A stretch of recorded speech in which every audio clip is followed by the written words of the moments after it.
A paz do Senhor, muito bom dia! Seja bem-vindo, bem-vindo ao nosso momento de lermos a palavra de Deus. Hoje é dia 13 de abril de 2023 e hoje nós vamos ler os dois últimos capítulos do livro de Atos dos Apóstolos. Nós vamos ler os capítulos 27 e também o 28. Paulo agora será enviado a Roma, a Itália, para ser ali então julgado, pelo César. Diz assim, palavra do Senhor em Atos capítulo 27. Quando foi decidido que devíamos navegar para a Itália, entregaram Paulo e alguns outros presos a um centurião chamado Júlio, do batalhão imperial.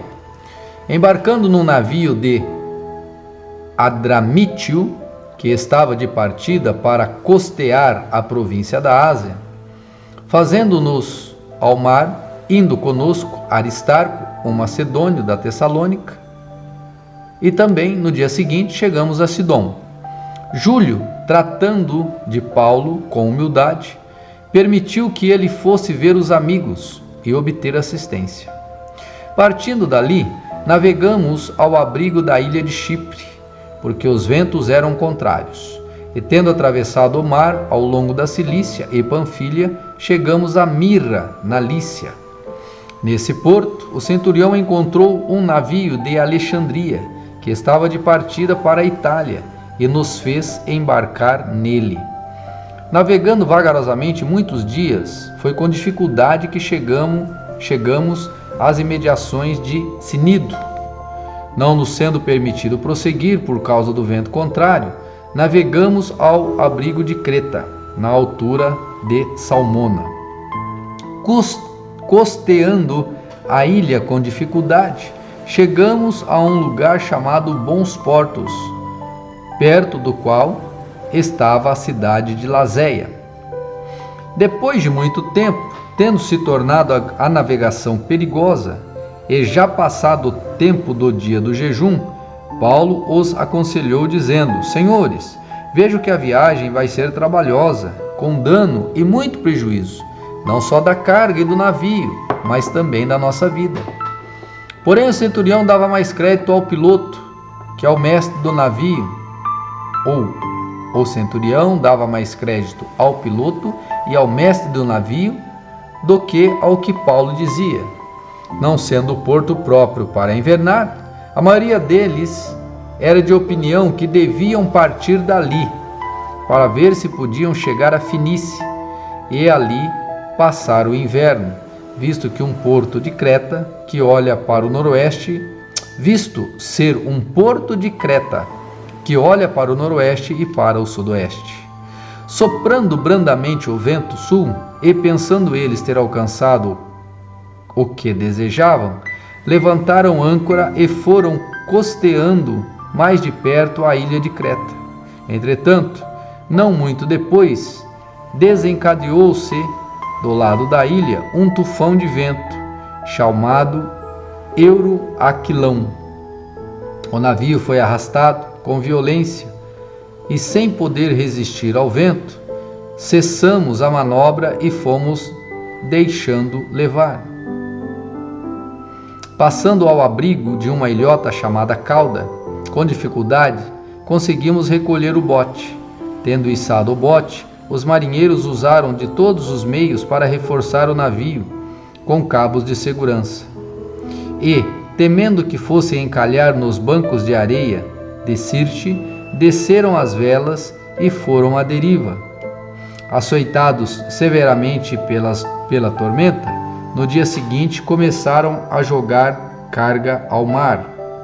E no terceiro dia, nós mesmos, com as próprias mãos, lançamos ao mar a armação do navio.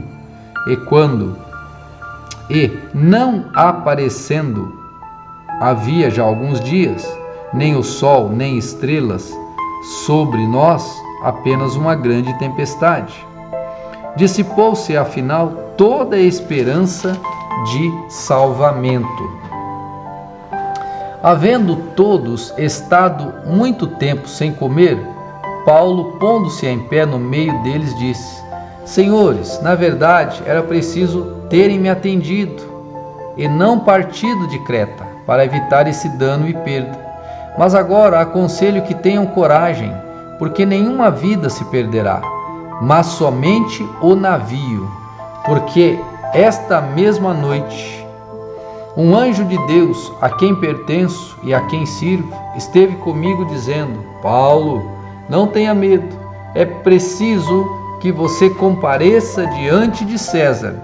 E eis que Deus, por sua graça, lhe deu todos os que navegam com você. Portanto, senhores, tenham coragem, pois eu confio em Deus, que tudo vai acontecer conforme me foi dito. Porém, é necessário que sejamos arrastados para alguma ilha.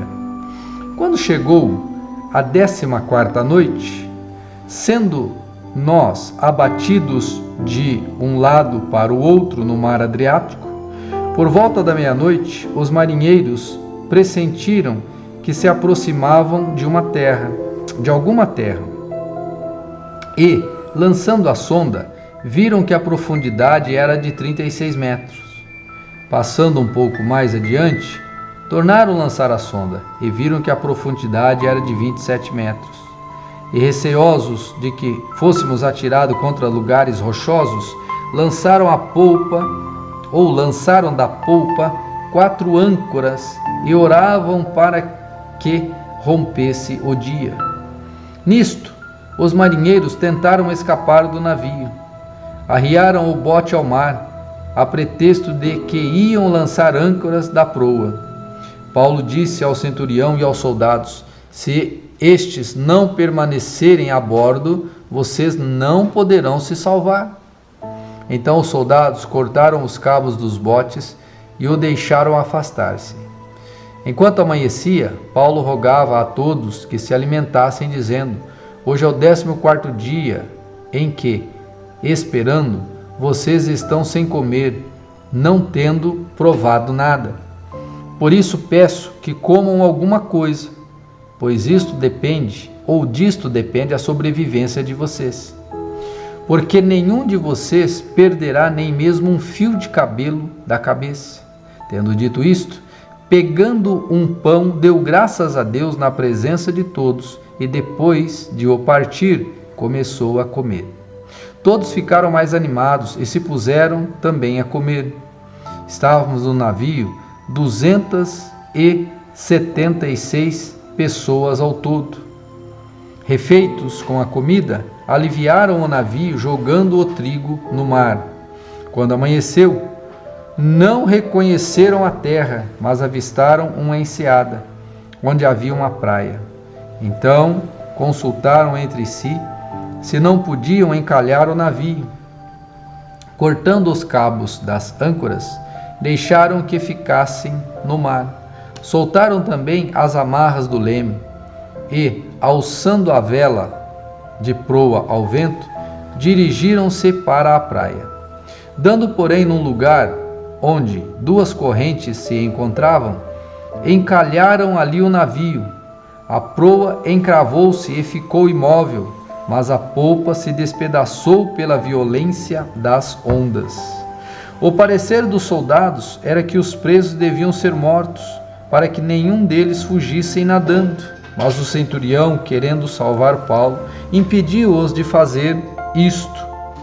Ordenou que os que soubessem nadar fossem os primeiros a lançar-se ao mar e alcançar a terra. Quanto aos demais, que se salvassem, uns em tábuas e outros em destroços do navio. E foi assim que todos se salvaram em terra. Capítulo 28, e último deste livro. Uma vez em terra, verificamos que a ilha se chamava Malta. Os nativos nos trataram com singular humanidade, porque, acendendo uma fogueira, acolheram a todos nós por causa da chuva que caía e por causa do frio. Tendo Paulo ajuntado e atirado à fogueira,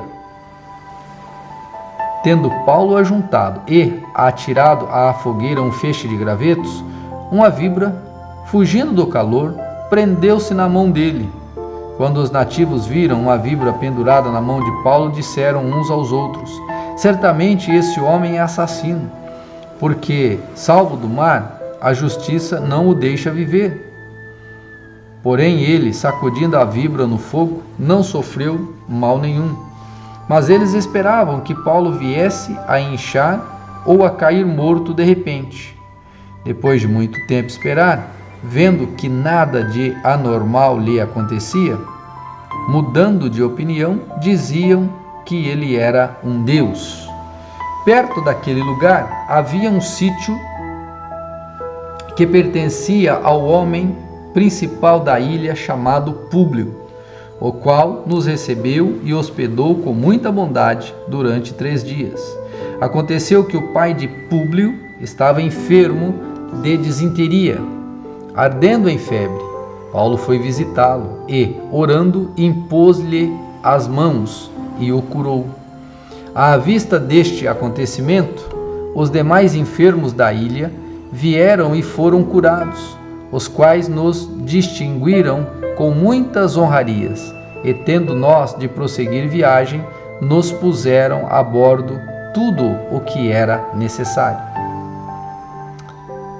3 meses depois, embarcamos num navio de Alexandria, que tinha passado o inverno na ilha. O navio tinha por emblema os deuses gêmeos, Castor e Pólux. Chegando a Siracusa, ficamos ali 3 dias. Dali navegamos ao longo da costa, chegamos a Régio. No dia seguinte, começou a soprar o vento sul, e em 2 dias chegamos a Putéoli, onde encontramos alguns irmãos que nos pediram que ficássemos com eles 7 dias. E assim foi que nos dirigimos a Roma. Tendo ali os irmãos ouvido notícias nossas, vieram ao nosso encontro até a praia de Ápio e as 3 Vendas. Ao vê-los, Paulo deu graças a Deus e sentiu-se mais animado.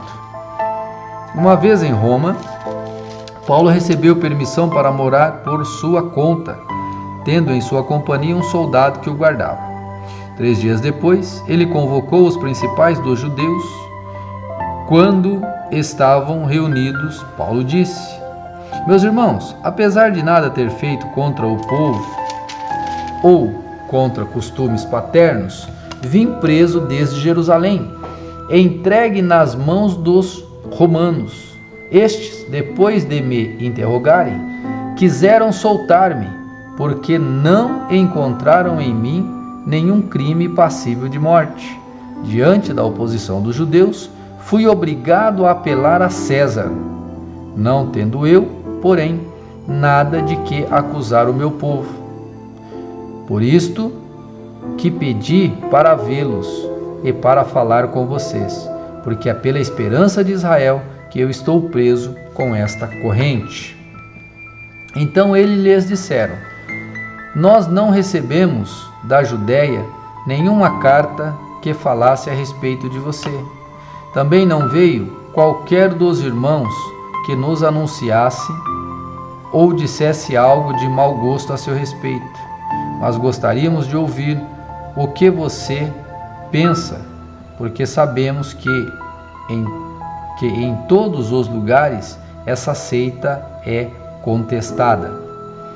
Tendo eles marcado um dia, foram em grande número ao encontro de Paulo, no lugar onde ele residia. Então, desde a manhã até a tarde, lhes fez uma exposição em testemunho do reino de Deus, procurando persuadi-los a respeito de Jesus, tanto pela lei de Moisés como pelos profetas. Houve alguns que ficaram persuadidos pelo que Paulo dizia, outros, porém, continuavam incrédulos. E havendo discrepância entre eles, e também discordância, começaram a ir embora. Mas, antes que saíssem, Paulo disse estas palavras: bem falou o Espírito Santo aos nossos pais, Bem falou o Espírito Santo aos pais de vocês, por meio do profeta Isaías, quando disse: vá a este povo e diga, ouvindo, vocês ouvirão, e de modo nenhum entenderão. Vendo, vocês verão, e de modo nenhum perceberão. Porque o coração deste povo está endurecido. Ouviram com os ouvidos tapados, e fecharam os olhos, para não acontecer que vejam com os olhos, ouçam com os ouvidos, entendam com o coração, e se convertam, e sejam por mim curados. E Paulo concluiu, portanto, fiquem sabendo que esta salvação que Deus oferece foi enviada aos gentios, e eles a ouvirão. Ditas estas palavras, os judeus foram embora, tendo entre si grande discussão. Durante 2 anos, Paulo permaneceu na sua própria casa, que tinha alugado, onde recebia todos os que o procuravam, pregava o reino de Deus e, com toda a ousadia, ensinava as coisas referentes ao Senhor Jesus, sem impedimento algum.